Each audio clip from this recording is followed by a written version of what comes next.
یزید کی بیعت نہ کرنے والے تینوں مارے گئے. 2 مارے جانے والوں کا آپ آج بھی احترام کرتے ہیں. آپ کو اس سے کوئی شکایت نہیں. آپ میں سے کوئی یہ حوالہ نہیں دیتا کہ مولانا صاحب نے ان کو سمجھایا تھا کہ انکار بیعت نہ کرو. سارا زور قلم اور زور فکر صرف ہو رہا ہے صرف حسین کے خلاف کہ حسین کو نہیں کرنا چاہیے تھا. ارے بھی نہیں کرنا چاہیے تھا تو جیسے وہ دونوں مارے گئے حسین بھی مارے گئے. ان دونوں پر اعتراض کا نہ ہونا اور حسین سے آج بھی شکایت ہونا کہ یہ قدم کیوں اٹھایا، یہ بذات خود دلیل یہ ہے کہ ان دونوں نے جو قدم اٹھایا تھا اس قدم کا انجام ناکامی ہوا. اس لیے اب تاریخ کو دلچسپی نہیں کہ انہوں نے کیوں کیا تھا. حسین نے چونکہ یزید کو شکست فاش دی ہے اس لیے بار بار نگاہیں حسین کی طرف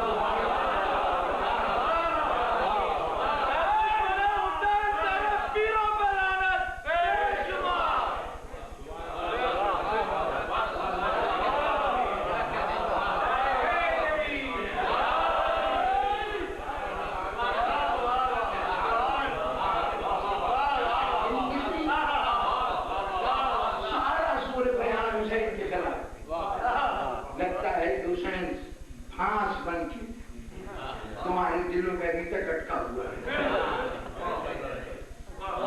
مارا گیا ہے لیکن یہی وہ ہے کہ مارا جانے کے بعد بھی فاتح ہے.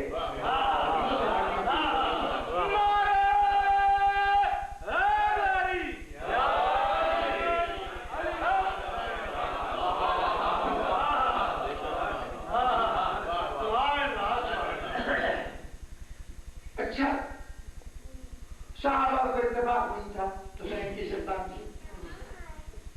سوال یہ ہے کہ دیانتداری کا تقاضا ہے ذرا سے کوئی اصول تو ہونا چاہیے نا بات کا فیصلہ کرنے کے لیے. ایک طرف حسین جس کے جوانان جنت کے سردار ہونے کے سلسلے میں آپ کو کوئی شبہ نہیں. متفقہ حدیث ہے، آپ کے یہاں کی حدیث ہے، ہمارے یہاں ہے، لیکن آپ کے یہاں یہ حدیث پورے شادی شوکت سے موجود ہے. اب ان جوانان جنت میں جن کے یہ سردار ہوں گے اس میں صحابہ کرام بھی تو شامل ہوں گے اور ہر خاص و عام شامل ہوگا. اس لیے کہ دنیا میں لال بوڑھے ہوں اگر جنت میں جائیں گے تو جوان ہوتے جائیں گے. تو جتنے بھی صحابہ کرام ہیں وہ جنت میں جائیں گے. اب یہ صحابہ ایک طرف ہوں حسین ایک طرف ہوں تو اب بتائیے کہ آپ سردار کی بات مانیں گے یا ان کی بات مانیں گے کہ اس کو سردار مانے تو جنت میں جائیں گے ورنہ جنت میں نہیں جا سکتے.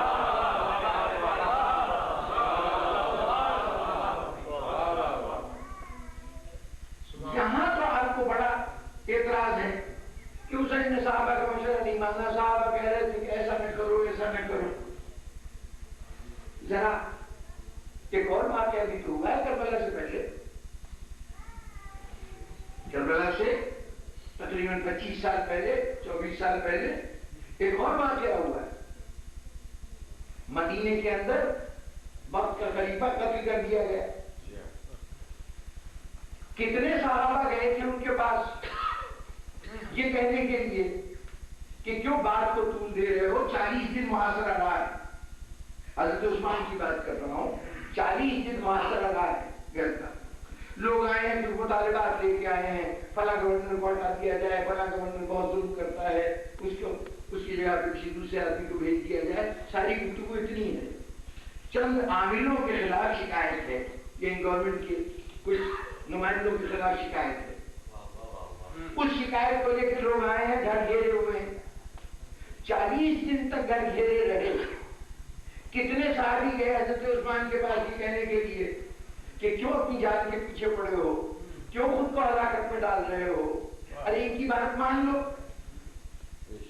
ان کا مطالبہ مان لو. اگر کوئی نہیں گیا تو یا تو یہ سمجھ لو کہ تمام صحابہ کا اجماع تھا کہ حضرت عثمان کا قتل جائز ہے.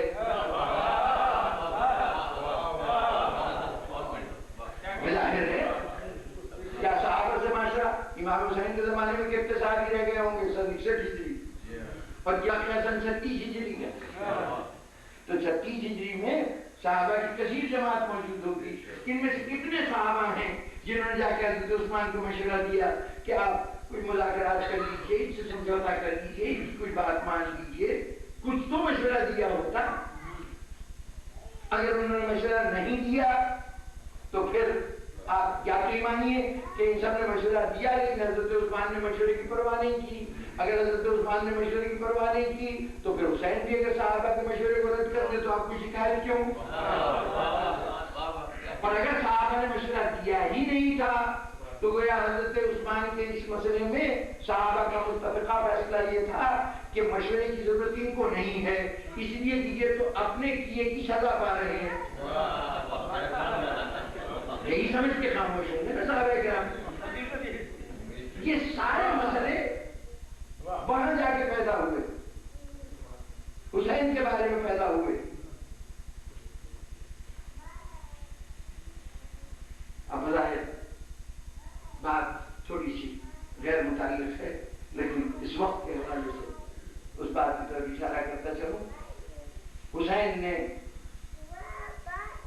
یہ صحابہ کے مشورے بالکل غیر اہم چیزیں کی ہے تو اپنی سطح کے مطابق مخلصانہ طور پر انہوں نے مشورہ دیا، لیکن حسین نے جو اہتمام کیا ہے اپنی جماعت کی ترتیب جس کے اہتمام سے حسین روانہ ہوئے ہیں، ذرا اس سارے اہتمام کو پیش نظر رکھیے.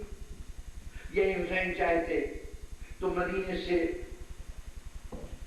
سیدھے عراق کی طرف نکل جاتے، لیکن مدینے سے مکے کی طرف جانا، مکے میں اس وقت تک ٹھہرنا کہ جب تمام حاجیوں کا اجتماع ہو گیا، جب پورا شہر حاجیوں سے بھر گیا تو اس وقت جب حاجی عرفات کو جا رہے تھے حسین نے عراق کا سفر شروع کیا. یہ اعلان عام کیوں، یہ اشتہار کیوں؟ اور پھر اس کے ساتھ جن افراد کو ساتھ لے کے گئے وہ سارے افراد بھی ایسے کہ قدم قدم پر داستان کربلا مدینے سے مکے، مکے سے کوفہ، کوفے سے دمشق اور دمشق سے پھر کربلا، قدم قدم پہ داستان کربلا لکھتے آئے. کہیں خبروں کی صورت میں، کہیں رکھے ہوئے سر نے داستان لکھی، کہیں پر کسی بیوی کا انتقال ہو گیا اس کی قبر نے داستان لکھی. پورے راستے میں داستان بکھری پڑی. اچھا صرف یہی بات نہیں ہے، یہ بھی اصرار ہے کہ دیکھو ہماری زیارت کے لیے آؤ، ہماری زیارت کے لیے آؤ، یہ بار بار تقاضا کیا گیا. پوری دنیا یعنی اس وقت کی جو دنیا ہے اس میں ذرا دیکھیے کہ کربلا نے اپنے آثار کتنی جگہ پھیلائے، مدینے سے لے کے اور یہ پورا روٹ سامنے رکھیے آثار مدینے میں کہ یہاں سے یہ وہ جگہ ہے جہاں زینب ام کلثوم کا قافلہ آ کے اترا تھا، آج بھی وہ جگہ موجود ہے. یہ وہ مقام ہے جہاں ام البنین بیٹھ کر گریا کرتی تھیں. ایک بیت الحسن جناب سیدہ کا ہے اور ایک مقام حسن جناب ام البنین کا ہے. واقعہ کربلا کی علامتیں مدینے میں، واقعہ کربلا کی علامتیں کربلا میں، اور کربلا میں کی علامتیں کیسی؟ یہاں عباس کا ایک بازو کٹا، یہاں دوسرا کٹا، یہاں یہ اکبر شہید ہوئے، یہاں یہ اکبر شہید ہوئے. ایک جز یہاں کھڑے ہو کے فضا کی شیر کو آواز دی تھی، یہاں حسین نے عمر ابن سعد سے مذاکرات کیے تھے، یہ بات کی تھی یعنی کہ اگر میں مدینے جانا چاہوں تو مجھے جانے دو، یا جب کسی دنیا کی کسی اور سے جانا چاہوں تو جانے دو. جس جگہ بات کی ہے وہ جگہ بھی مقرر ہے. بس ایک ایک مقام، یہ وہ ٹیلا ہے، یہ وہ مقام ہے جہاں کھڑے ہو کے زینب نشانت حسین کے مرحلے ساتھ سے خطاب کیا تھا. ایک ایک جز کی علامتیں. پھر اس کے بعد کوفے کے اندر جائیے، وہاں علامتیں، راستے میں علامتیں، دمشق کے اندر علامتیں، راستے میں حلب کا مقام آتا ہے وہاں پہ علامتیں. یہ تمام نشانات چھوڑتے جا رہے ہیں حسین، اور ایسے نشانات جو آج تک قائم ہیں. اور پھر تقاضا یہ ہے، حسین نے بھی کہا اس وقت، حسرت بھرے لہجے میں کہا تھا، بعد میں اماموں نے اس کو گویا فرمائش کے طور پہ کہا. حسین نے اسد بن لہجے میں یوں کہا تھا کہ ایشیو کاش تم ہوتے ہو دیکھتے تو ایما نے کہا کہ جا کے دیکھو، بات آپ کو الجھی ہوئی لگ رہی ہوگی لیکن ذرا سے ملاحظ کریں، یہ جو تکرار ہے، یہ جو اصرار ہے،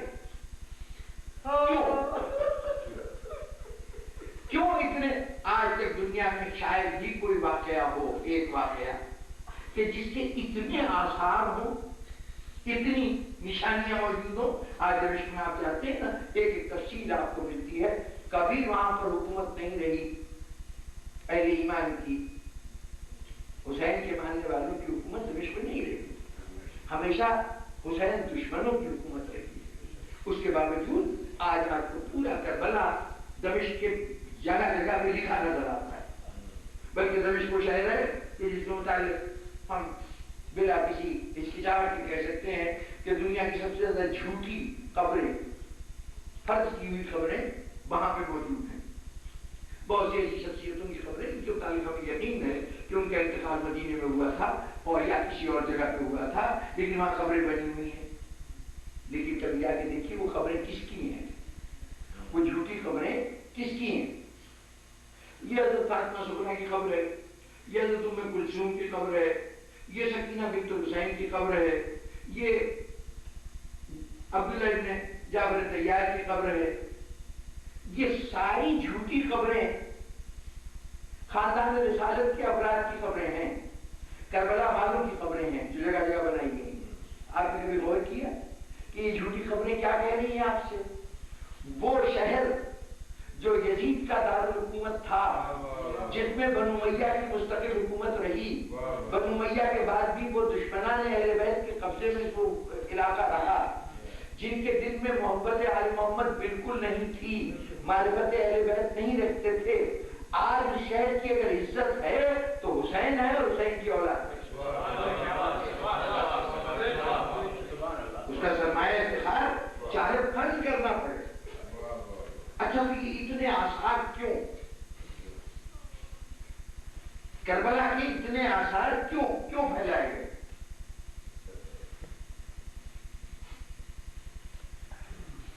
اس سوال کے جواب دینے سے پہلے ایک سوال آپ سے دیکھیے، آپ تک ماضی سے جو کوئی پہنچا ہے اس کو ہم دو حصوں میں بانٹ سکتے ہیں۔ ایک تو کہانیاں ہیں، قصے ہیں، داستانیں، اساطیری داستانیں، متھ ہیں جو آپ تک منتقل ہوئے، اور ایک چیز اس کو ہم تاریخ کہتے ہیں کہ بھی ماضی سے منتقل ہوئی۔ دونوں چیزیں ماضی سے آئیں گے نا، لوگوں نے روایت کی ہیں، متھ بھی لوگوں نے بیان کیے ہیں، وہ قصے کہانیاں بھی لوگوں نے بیان کیے ہیں، اور تاریخ بھی لوگوں نے بیان کیے ہیں، وہ بھی کتابوں میں درج ہیں، یہ بھی کتابوں میں درج ہیں۔ تو وہ پہچان کیا ہے جس کے ذریعے سے ہم یہ کہہ سکتے ہیں کہ یہ تو محض قصے کہانی ہے اور یہ تاریخ ہے؟ کوئی ہے پیمانہ؟ آخر انسانیت نے کیسے فیصلہ کر دیا کہ سب چیزیں ماضی سے آ رہی ہیں؟ سورس ایک ہی ہے، گزرے ہوئے زمانے کے واقعات ہیں جو آپ تک منتقل ہو رہے ہیں۔ بہت سے تاریخی واقعات ہیں جن کی تفصیلات آپ کو بالکل نہیں معلوم، کہ نہ افراد کا نام معلوم ہے، نہ جن تاریخ کا پتہ ہے، پھر بھی آپ کہہ رہے ہیں یہ واقعہ ہے، یہ صورتحال تاریخی ہے۔ ہمارے یہاں ایک کھنڈر برآمد ہوا، ایک ٹیلا کھودا گیا، مردوں کا ٹیلا کہلاتا تھا، موہنجودڑو، اور وہ جو کھود کے نکالا تو ایک شہر برآمد ہوا۔ اب کہا جاتا ہے کہ یہاں پہ قوم تھی، یہ پہلے ابتدائی دور کے آریہ تھے جو یہاں پہ آ کے آباد ہوئے، ان کے رسم و رواج یہ تھے، ان کے مذہب یہ تھے، ان کے طور طریقہ یہ تھا، رہن سہن یہ تھا، یہ سب وہ کھنڈر بتا رہے ہیں۔ اب ہمیں نہیں معلوم کہ ان لوگوں کا نام کیا تھا، ہمیں تاریخیں نہیں معلوم تھی کس کس تاریخ کو یہاں پہ تھے۔ ایک اندازہ ہے کہ 5000 سال پہلے تھے، صحیح تاریخ صحیح دن کچھ نہیں معلوم، اس کے باوجود وہ تاریخ ہے اور کسی کو شک نہیں۔ اس کے مقابلے میں کوئی صاحب کہتے ہیں کہ جی ہمارے پیر صاحب نے کوئی ڈوبا ہوا بیڑا تھا، اس کو 11 سال کے بعد دوبارہ نکال لیا، یہ ایک بارات تھی، وہ جا رہی تھی، ڈوب گئی تھی، انہوں نے نکال دیا، دولہا میں صحیح سلامت برآمد ہو گئے اور ان کی وہ ادھوری شادی مکمل ہو گئی. یا اس درخت کے اوپر بیٹھے اور یہ درخت کو اشارہ کیا، یہاں سے کہ وہاں تک پہنچ گیا. یہ لوگ واقعات آپ کے سامنے آتے ہیں. آپ اس کو کہہ دیتے ہیں کہ بس ان کا عقیدہ ہے، یہ لوگوں کے خوش فہمیاں ہیں، یہ خوش عقیدگی ہے، یہ تاریخ نہیں ہے. کیوں؟ جہاں نام پتہ دن تاریخ کچھ معلوم نہیں، اس کو تو آپ تاریخ کہہ رہے ہیں. اور جہاں لوگ نام بھی بتا رہے ہیں، فلاں پیر صاحب نے کیا تھا، فلاں زمانے میں ہوئے تھے، اس کا آپ کہہ رہے ہیں کہ یہ قصے کہانی. وہ ترازو کون سا ہے جس پہ تول کے آپ نے فیصلہ کرنا ہے؟ کاش میں بات کو پہنچانے میں کامیاب ہو جاؤں. بڑا اہم سوال ہے اور اس وقت کا خاص طور پر بہت بڑا مسئلہ ہے. جناب والا زیادہ الجھانے کی ضرورت نہیں. جس واقعے کے آثار موجود ہوتے ہیں وہ تاریخ ہوتا ہے. جس واقعے کا کوئی اثر موجود نہ ہو وہ قصہ کہانی ہوتا ہے.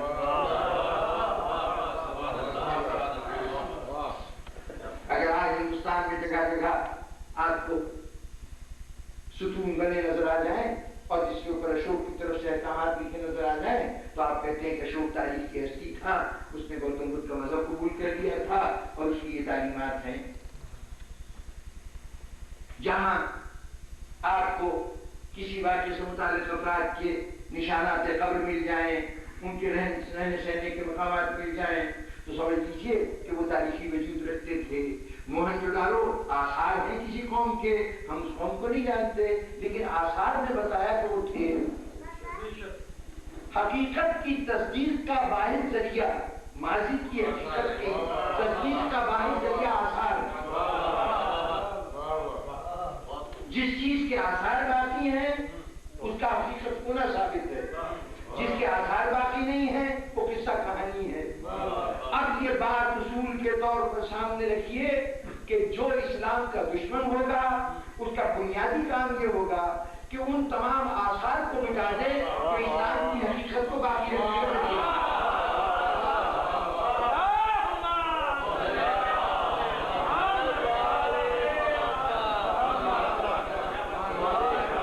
اور جنہیں حقیقت اسلام کو ثابت کرنا ہے ان کی پوری کوشش ہوگی کہ آثار مٹنے نہ پائیں. اب آپ کے سامنے قوم کا رویہ موجود ہے، قوم کے مختلف افراد کے انداز فکر موجود ہے. آپ دیکھتے ہیں کہ کہیں کچھ لوگ ہیں کہ قبریں مسمار کر دو، یہ نشانات ختم کر دو. یہ آج کی بات نہیں ہے، اہل رسالت کے فوراً بعد ایک سلسلہ شروع ہو گیا تھا. کبھی کسی بڑی بظاہر اچھی نیت سے بات کی گئی، یہ کہا گیا کہ قرآن مجید جو ہے رسالت میں جو انہوں نے نسخے لکھے تھے اگر یہ رہ گئے تو لوگوں میں فساد پھیلے گا، اس لیے اس عہد کے سارے قرآن جلا دو. ماویہ نے حکم جاری کیا کہ حضور کے جتنے تبرکات لوگوں کے پاس کہے جاتے ہیں، کوئی کہتا ہے وہ مقدس ہے، کوئی کہتا ہے حضور کے ناخن ہے، کوئی کسی کہتا ہے یہ ہبا ہے، یہ چادر ہے، ان تمام چیزوں کو لے کے زمین میں دفن کر دو، اس لیے کہ بے حرمتی ہوتی ہے، ان چیزوں کی بے حرمتی ہوتی ہے. یہ اس وقت سے سلسلہ جاری ہوا اور آج قبروں کے سارے نشان مٹا دو. مسجد نبوی کو انہوں نے کہا کہ ہم توسیع کر رہے ہیں. توسیع میں کیا ہوا کہ جتنا شہر مدینہ تھا، حضور کے اہل کا جتنا مدینہ تھا وہ سارا اس مسجد کی حدود کے اندر آ گیا ہے، جدید مسجد میں آ گیا ہے. ایمانداری سے کہیے کہ سونے کی دیواروں سے بنائی جانے والی مسجد بھی کیا اس مسجد کی اس دیوار کا مقابلہ کر سکتی ہے جس کے پتھر رسول نے خود اٹھا کے رکھے؟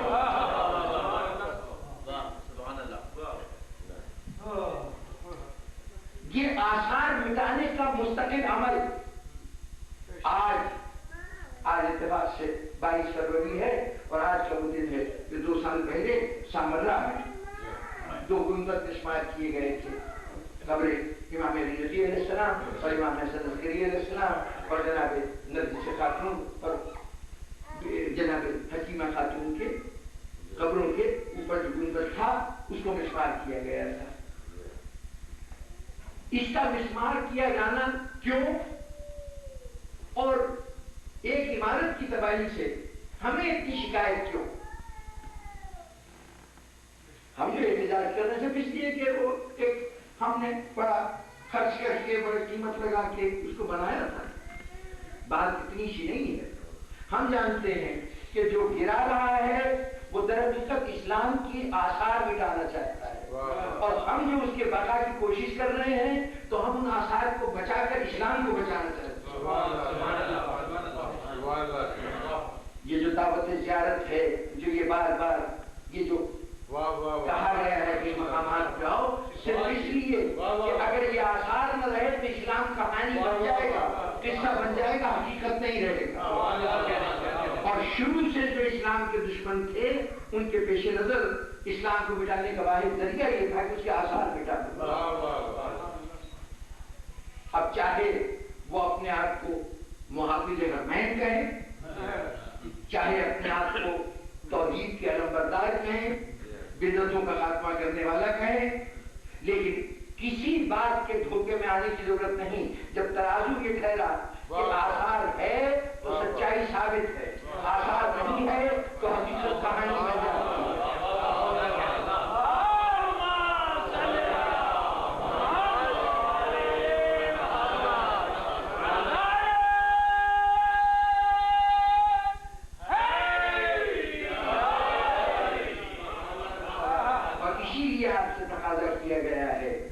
فرشیدہ بچھاؤ، ذکر کرتے رہو، صبح شام کرتے رہو، گھروں میں بیٹھ کے کرو، قضا خانوں میں کرو، بازاروں میں کرو، لوگوں کے ہجوم میں کرو، آثار مٹنے نہ پائیں. جن کو اسلام کی بقا مقصود تھی انہوں نے آثار کو اس طرح پھیلا دیا اور ہمیں ان کا محافظ مقرر کر دیا. یہ ہماری ذمہ داری ہے کہ ان آثار کو مٹنے نہ دیں، کیونکہ ہر دشمن اسلام یہی کوشش کرے گا کہ آثار مٹ جائیں.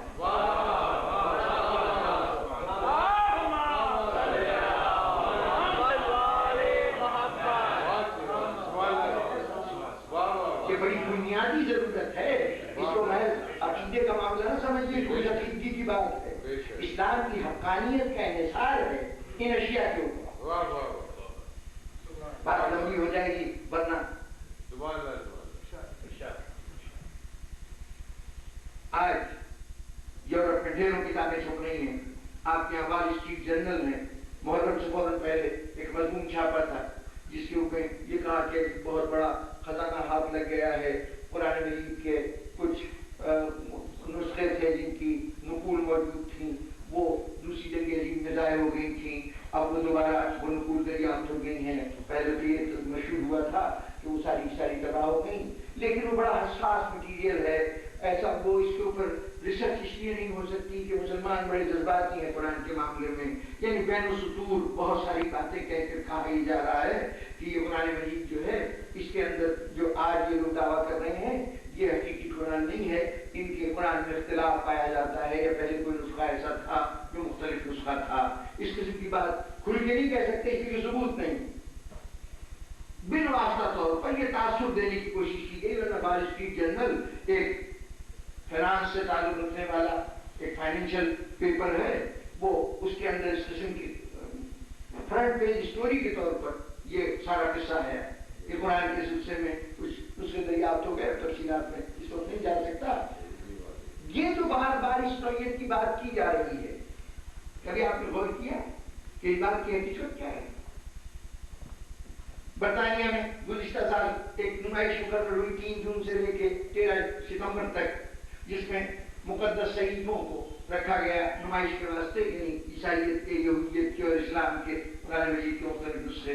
تو اس کے ساتھ اس نمائش کا نام سیکریڈ رکھا گیا تھا، اور اسی نام سے کتابچہ بھی چھپا جو اچھا خاصا قدیم کتابچہ ہے. اس میں جو نسخے رکھے گئے ہیں ان کے اوپر کوئی تفصیلات، کچھ معلوماتی قواعد فراہم کیے گئے ہیں. تو قرآن مجید کے اوپر جو بات کہی گئی اس کے اندر یہ کہا گیا کہ قرآن جس وقت نازل ہو رہا تھا یا جس وقت رسول دنیا کے سامنے پیش کر رہے تھے تو اس کے پیش کرنے والے کے ذہن میں کوئی ایسی بات نہیں تھی کہ اس کو کتاب کی حیثیت سے ترتیب دیا جانا ہے. یہ تو 2 دہائیوں کے بعد، 2 ڈیکیڈ کے بعد کسی نامعلوم فرد نے قرآن کو ایڈٹ کیا ہے اور اس نے موجودہ شکل میں دنیا کے سامنے پیش کیا ہے. آپ نے کبھی غور کیا کہ یہ جو الزامات لگ رہے ہیں ان کی حقیقت کیا ہے؟ صرف اتنا کہہ دینا کہ ہمارے مخالف ہیں، اس سے مخالفت میں ہی بات کرتے ہیں.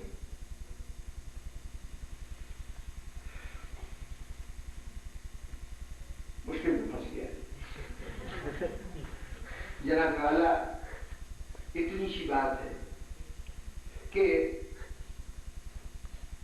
آج کسی بھی ٹیکسٹ کی سب سے اچھی نقل فوٹو اسٹیٹ ہے، جو بہترین صورت ہے فوٹو اسٹیٹ ہے نا آج کے زمانے میں، جو کچھ ہوتا ہے اس کی وہ نقل اتار دیتا ہے۔ اب مجھے یہاں کے قواعد نہیں معلوم، لیکن ہمارے یہاں اگر کبھی کسی مرحلے میں ضرورت پیش آئے کہ آپ اپنے ڈگریوں کی، اپنے اسناد کی، یا اپنے جو آئیڈینٹی ہے آپ اس کی وہ نقل لے کے آئیے، آ جائیے، تو اب نقل آپ نے فوٹو اسٹیٹ کرائی لے کے گئے، انہوں نے کہا نہیں، جا کے تصدیق کرا کے آئیے۔ تصدیق کیسے ہوگی کہ وہ جو فرسٹ کاپی ہے، جو ماسٹر کاپی ہے، اس سے کمپیئر کر کے کوئی اتھارٹی اس کے اوپر مہر لگائے گی کہ ہاں یہ اس کے مطابق ہے، تب اس کا صحیح ہونا ثابت ہوگا۔ اگر ماسٹر کاپی موجود نہ ہو تو سیکنڈ کاپی اپنے طور پر اپنے کو صحیح ثابت نہیں کر سکتی، کوئی ذریعہ نہیں ہے اس کے صحیح ثابت ہونے کا۔ آپ کہتے ہیں عہد رسالت میں تقریباً کم و بیش، جلال الدین سیوطی نے اتقان اپنی تفسیر کا مقدمہ لکھا 2 جلدوں میں، اس کے اندر کہا کہ عہد رسالت میں کم و بیش 43 سے 45 افراد تک تھے جن کا کام تھا قرآن مجید لکھا ہے، حضور لکھاتے تھے، وہ لکھتے جاتے تھے۔ ان 45 یا 43 آدمیوں نے قرآن مجید لکھا، اب یہ رسول سے سن کر براہ راست لکھا گیا، یہ فرسٹ کاپی ہے، ماسٹر کاپی ہے۔ آج جب دنیا کے کسی کتب خانے میں، کسی عجائب گھر میں کسی صحابی کا لکھا ہوا اس قرآن کا ایک صفحہ بھی موجود نہ ہو اور آپ کہیں جناب یہ قرآن جو ہے صحیح قرآن ہے، تو دنیا کہے گی فرسٹ کاپی کہاں ہے جس سے تم نے تصدیق کی ہے؟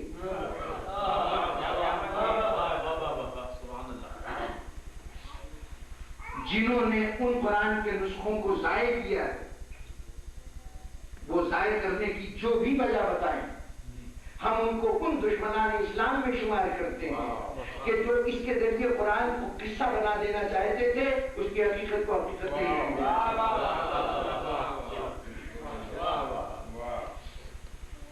دلوں میں الجھن نہ رہ جائے کہ جب فرسٹ کاپی نہیں ہے تو پھر آج اس قرآن کو کیسے مانے؟ درست ہے، وہ فرسٹ کاپی تو نہیں ہے جس کا آپ بات کر رہے ہیں، لیکن کم سے کم آج دنیا میں 20 قرآن ایسے موجود ہیں جن کے لیے کہا گیا کہ یہ علی بن ابی طالب نے لکھا۔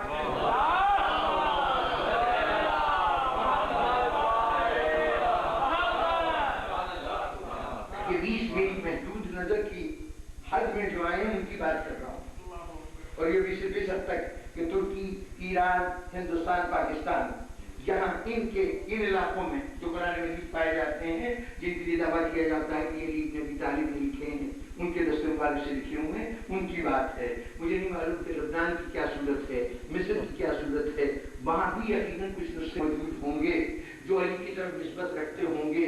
ہو سکتا ہے یہ نسبت ساری کی ساری درست نہ ہو، لیکن اگر ان میں ایک قرآن بھی ایسا ہے کہ جو حقیقت علی نے لکھا ہے، تو مانیے کہ آج قرآن کی حقیقت اسی وقت ثابت ہو سکتی ہے جب علی کے یہ قرآن موجود ہو۔ اگر علی کا قرآن بھی نہ ہوتا تو آج قرآن اپنے آپ کو سچی کہانی کے بجائے، سچی بات کے بجائے کہانی اور قصے کے حصے سے جانا جاتا، جیسے آپ دوسرے انبیاء کی کتاب کو رد کرتے ہیں ویسے قرآن بھی رد کر دیا جاتا۔ تو دشمنی اسلام یہ ہے، اس کے آثار مٹا دو، اور یہ ان کا فریضہ ہے جنہوں نے رسول سے پیکیج ڈیل کی تھی۔ رسول نے کہا تھا نا کہ میں تمہیں کتاب اور اہل بیت چھوڑے جا رہا ہوں، تو جنہوں نے ان دونوں چیزوں کو گلے لگایا ہے نا، اب ان کی حفاظت کی ذمہ داری آپ کے کانوں پہ ہے۔ اور ان کی حفاظت کیسے ہے؟ ان آثار کی حفاظت جس کے ذریعے سے اسلام کی صداقت ثابت ہوتی ہے کہ ہاں یہ تاریخ کا ایک حقیقی واقعہ ہے، کوئی فرضی شخصیت نہیں ہے حضور کی ذات یا ان کی اولاد۔ اس لیے ہم آواز اٹھاتے ہیں کہ یہ جو ظلم ہوئے ہیں یہ ظلم اسلام کے خلاف دشمنی ہے، اور ہم اسلام کی بقا کی جنگ لڑ رہے ہیں۔ یہ سامرا کے مزار کی بات نہیں ہے، یہ جنت البقیع کے مزارات کی بات نہیں ہے، یہ اسلام کے بقا کا مسئلہ ہے۔ آج ہمیں بہت زیادہ یہ شکایت ہے کہ بیت المقدس کو دشمنوں نے قبضے میں لے رکھا ہے اور اس کو مسمار کرنے کے منصوبے بن رہے ہیں. آج جب آپ بیت المقدس کے لیے فریاد کرتے نظر آتے ہیں تو مجھے چاہے دنیا سنے نہ سنے، مجھے دنیا یہودیت کی طرف سے یہ جملہ سنائی دیتا ہے کہ پہلے جو کچھ تمہارے پاس ہے اس کی حفاظت تو کر لو، پھر اس کے بعد اس بات کی فکر کیا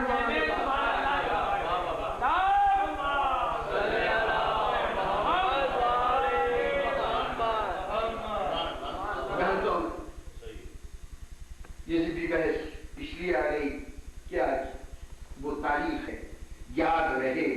یہ بار بار جو آپ پر شہزہ بچھاتے ہیں نا، دن تاریخ یاد رکھتے ہیں. آج فلاں امام کی شہادت ہے، آج فلاں امام کی ولادت ہے. یہ سب ان آثار کو بچانے کی کوشش ہے. یہ ہماری ذمہ داری ہے کہ ہم آثار کو مٹنے نہ دیں. آثار مٹ گئے، حقیقت مٹ جائے. اس لیے بار بار تکرار کیجیے. بازو میں دم نہیں ہے، جا کے دوبارہ تعمیر نہیں کر سکتے نہ صحیح، لیکن آثار کو مٹنے نہ دیجیے. دنیا بھول نہ جائے کہ یہاں پر کبھی یہ چیز ہوتی تھی. آج اگر جنت البقیع میں قبریں نہیں ہیں تو کوئی بات نہیں ہے. آپ کا ذہن جنت البقیع کی شبیہ بن جانا چاہیے. ان قبروں کو ذہنوں میں محفوظ رکھیے. جب کبھی بھی تاریخ نے موقع دیا ہمیں ان آثار کے تحفظ کا پورا اہتمام کریں. اور اب بزرگان گرامی، وہ بات جو میں نے کہی تھی کہ 3 صحابیوں کا نام حسین نے لیا ہے کربلا میں، اپنی گواہی کے لیے 3 صحابیوں کا نام لیا ہے. زمانے میں کسی نے نہیں جا کے پوچھا ان سے، لیکن ان تینوں نے حسین کے حقانیت کی گواہی دی. یہ اعجاز حسین نے زید بن ارقم کا نام لیا تھا. ابن زیاد کے دربار میں سر حسین پہنچا، تشت میں سر رکھا تھا. ابن زیاد کے ہاتھ میں چھڑی تھی. اس چھڑی سے ہونٹوں کو چھیڑتا جا رہا تھا اور کہہ رہا تھا کہ حسین تمہارے دانت بہت خوبصورت ہے، بہت خوبصورت ہے. اتنا سنا رسول کا بوڑھا صحابی زید بن ارقم کھڑا ہو گیا. دربار میں موجود تھے، کھڑے ہو گئے.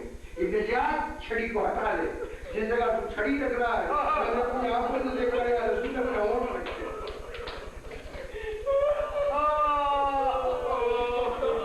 بھلے مجمع میں گواہی. جابر بن عبداللہ انصاری رسول کے بوڑھے صحابی، عمر بہت زیادہ ہو چکی تھی، آنکھوں کی بینائی تقریباً ختم ہو چکی تھی، لیکن میں نے کہہ دیا تھا نا میرا گواہ ہے، تو اب یہ گواہی دینا ضروری تھا. چنانچہ سن 62 ہجری میں واقعہ کربلا کے 1 سال کے بعد 20 صفر کو جابر بن عبداللہ انصاری کربلا پہنچے اور قبر حسین پہ کھڑے ہو کے گواہی دی، یہ کہتے ہوئے کہ اے فرزند رسول، جابر شرمندہ ہے کہ آپ کے ساتھ اس منصب شہادت میں سمجھ شہادت میں شامل نہیں ہوا. آج تک دنیا میں پہلا ظاہر حسین جابر بن عبداللہ انصاری. اور بس 2 جملوں میں سہل بن سعد ساعدی کی شہادت، وہ جو تیسرے صحابی کے نام لیا تھا. یہ سہل بن سعد ساعدی سن 60 ہجری کا جو حج ہوا تو حج کے فوراً بعد یہ روانہ ہو گئے کہ میں بیت المقدس کی زیارت کے لیے جاؤں گا، قبلہ اول کی زیارت کے لیے جاؤں گا. فلسطین گئے، بیت المقدس کی زیارت کی. زیارت کر کے جب واپس آ رہے تھے، اب ذرا وہ زمانہ تصور میں لائیے اور اس وقت سفر کے دوران جتنا وقت لگتا تھا وہ وقت لائیے. تو اب یہ جب واپس آ رہے تھے تو کئی مہینے گزر چکے ہیں. جس دن پہنچے ہیں فلسطین سے، اب راستے میں پہلی منزل شام پڑتی تھی. شام کے شہر دمشق میں آئے تو یہاں کیا دیکھا کہ بازار سجے ہوئے ہیں، لوگوں نے نئے لباس پہنے ہوئے، سڑکوں کے اوپر بے پناہ ہجوم ہوئے. اور حسین ایک مرتبہ سوچنے لگے کہ آج کون سی تاریخ ہے، آج تو بظاہر مسلمانوں کی کوئی عید مجھے یاد نہیں آتی.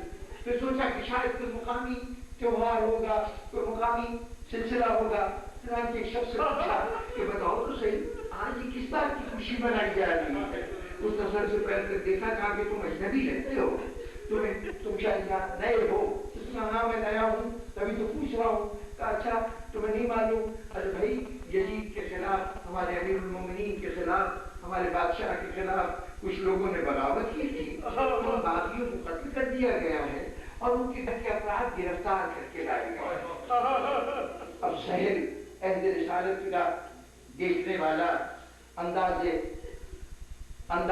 حکومت رسول کو دیکھ چکا ہے، وہ کئی مرتبہ اہل رسالت میں بھی قیدی مدینے میں آئے ہیں، لیکن کبھی یہ نہیں دیکھا تھا کہ قیدیوں کا تماشا دکھایا جائے، قیدیوں کے جلوس نکلے۔ بڑے حیران ہوئے کہ کون سے ایسے سنگین مجرم ہیں کہ جن کا تماشا دنیا کو دکھایا جا رہا ہے۔ چنانچہ پوچھا وہ قیدی کہاں ہیں جن کے لیے اہتمام ہو رہا ہے؟ اس نے اشارہ کیا بابو سعد کی طرف کہ ابھی ادھر سے یہ قیدی برات آنے والے ہیں، اس طرف سے لائے جائیں۔ کہتے میں ہجوم میں راستہ بناتا ہوا بابو سعد کے سامنے پہنچا تو اب میں نے یہ دیکھا کہ پہلے نیزوں کے اوپر کچھ سر بنا سر بلند ہے، اس کے بعد دیکھا کہ اونٹ کی پشت پر کچھ بیویاں بیٹھی ہیں جنہوں نے اپنے بالوں کو اپنے چہرے پہ ڈال دیا۔ ان کے چہروں کو دیکھ رہا تھا، اتنے میری نظر نیچے پڑی کہ اونٹوں کی مہار ایک جوان کے ہاتھ میں ہے، اس طرف جھکائے آگے چل رہا ہے۔ جوان کا چہرہ دیکھا تو عجیب چہرہ تھا، ایک طرف چہرے پہ شرافت نظر آ رہی تھی، دوسری طرف ایک عجیب قسم کی بے کسی دکھائی دے رہی تھی۔ میں چہرے کو دیکھتا رہا، پھر خیال آیا کہ ایسا چہرہ دنیا میں کسی اور کا میں نے نہیں دیکھا۔ پھر دل نے کہا نہیں شہر تمہیں غلطی ہو رہی ہے، تم نے ایسا چہرہ دیکھا ہے،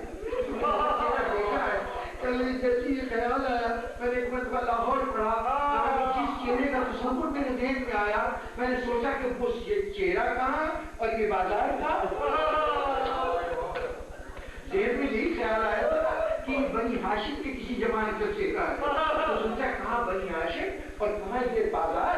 ایک مرتبہ ہچکچا کے رہ گئے، اس کے بعد لیکن تجسس نے مجبور کیا، آگے بڑھے اور جا کے اس جوان کے ساتھ قدم اٹھاتے جا رہے ہیں، اس سے کہہ رہے ہیں کہ جوان ذرا یہ تو بتا دے کہ تم کون ہے، کہاں کا رہنے والا ہے؟ سیدہ سرکار کا چہرہ ہو رہا ہے، چچا صاحب آپ بتا میں کیوں پہچانے گا؟ اس سے پہلے کبھی آپ نے اس حال میں آنے لوگوں کو دیکھا نہیں تھا،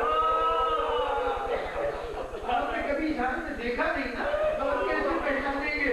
آپ کے ذہن میں جو خیال ہے نا میں وہی ہوں، میں حسین کا بیٹا علی بن حسین ہوں۔ حیران، اچھا تم حسین کے بیٹے علی بن حسین ہو اور تم اونٹوں پہ کون ہے؟ اونٹوں پہ کون ہے؟ علی کی بیٹی ہے، یہ گھرانہ ہے رسول کا۔ شہر کہتے ہیں کہ میری سمجھ نہیں آیا کہ میں اس حالت میں غربت پہ کیا کروں، میں کیا کروں، کیسے اس جوان کے لیے کوئی خدمت کر سکوں۔ آخر ڈرتے ڈرتے میں نے کہا کہ اغیار کا مجمع ہے، میں پردیش میں ہوں، صاحبزادے میں کچھ کر نہیں سکتا، لیکن بتاؤ میں کسی طرح تمہارے کام آ سکتا ہوں، کوئی خدمت کر سکتا ہوں۔ تو امام نے کہا کہ چچا صاحب آپ کے پاس کوئی کپڑے کا ٹکڑا ہوگا، کپڑے کا ٹکڑا صاحب کے سر پہ جو رومال باندھا وہ رومال جلدی سے اتارا، کہا بولا یہ حاضر ہے۔ امام نے کہا صاحب مجھے کیا دے دوں، میرے تو ہاتھ بندھے ہوئے ہیں، اس لیے فیصلے کو فرمائیے میں کیا کروں۔ امام نے کہا یوں کرو اس کو طے کر کے اس کی گدی بناؤ۔ جب طے کر کے گدی بنا لی نا تو امام نے اشارہ کیا ذرا میرے توق کے نیچے رکھ دو، توق کے نیچے رکھ دو۔ صاحب کہتے ہیں توق کا کانٹا اس طرح کے توق کو ہٹایا تو خون کی دھار نکلی جو پیروں سے بہتی جا رہی تھی، یزید کے فوجی آگے بڑھے، مجھے دھکا دے کے ہٹا دیا گیا، میں روتا رہا اور سید سجاد کا خون بہتا رہا۔